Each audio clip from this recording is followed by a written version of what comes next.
Chapter 21. Mama sees him win. The sun beamed through the studio windows that morning, hitting the gold plaques on the wall like halos. Fats sat on the couch in silence, hoodie half zipped, heart racing faster than the hi-hats in his latest beat. Today wasn't about music. Today was about her. Mama D was coming to Atlanta. He hadn't seen her in almost 2 years, not since he left Detroit with that busted laptop and $200. Back then, she'd stood in the doorway, arms crossed, voice trembling between pride and worry. Darius Lee Washington, don't you go down there and forget who you are. He hadn't, but he also hadn't been ready to face her, not until now. When her flight landed, Fats was pacing outside the terminal in a black SUV, palms sweaty, mind racing. He spotted her through the crowd. Same old work bag, same tired eyes, same walk that said she didn't take no mess. "Mama," he called out, waving. She froze for a second, then broke into a smile so bright it damn near cracked his chest open. "Boy, look at you. You done got skinny." He laughed, hugging her so tight she smacked his back. "Ain't nothing skinny about these bills, Mama." On the drive to the studio, she kept staring out the window like Atlanta was a movie. "Lord, these buildings so tall. Don't look like Detroit no more." "Nah," Fats said softly, "but it feels just like it if you keep your eyes open." When they walked into the studio, everything went quiet. Producers, engineers, even rappers all stopped when they saw her.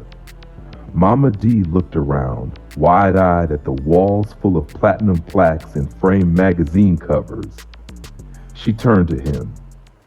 "All this yours?" Fats smiled, trying to play it cool. "Ours, Mama."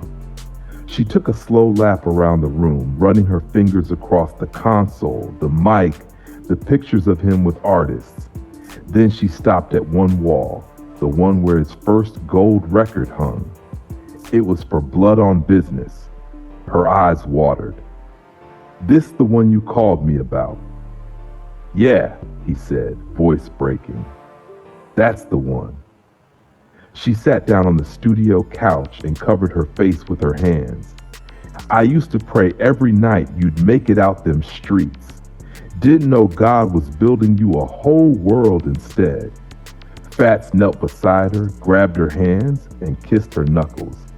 "Mama, I ain't forget nothing you taught me. Every beat, every late night, every L, you was right there." She looked at him through tears and smiled. "I just wanted my baby to be safe. I didn't know he'd turn into a star." He played her a new record he'd been saving. Something soulful, something personal. It started with an old voicemail clip of her yelling, "Darius, you better not be outside when them streetlights come on." Then the beat dropped. Gospel samples, 808s, and that Joy Road pain laced through every snare. Mama D laughed through her tears. "You recorded me yelling at you?" "Had to," he grinned. "That's where it all started." When the track ended, she leaned back, whispering, "I can feel God in that." Fats nodded. "You supposed to." They sat in silence for a minute. Just the hum of the studio, the smell of coffee, and a peace he hadn't felt in years.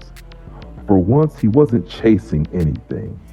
He wasn't fighting, proving, or running. He'd already won. Later that night, after she fell asleep in the guest room, Fats stepped out onto the balcony. City lights stretched out forever, a million little dreams still trying to break through. He looked up, exhaled smoke into the air, and whispered, "For Mama, for Mike, for the whole block."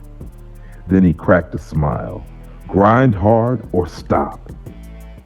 End of chapter 21.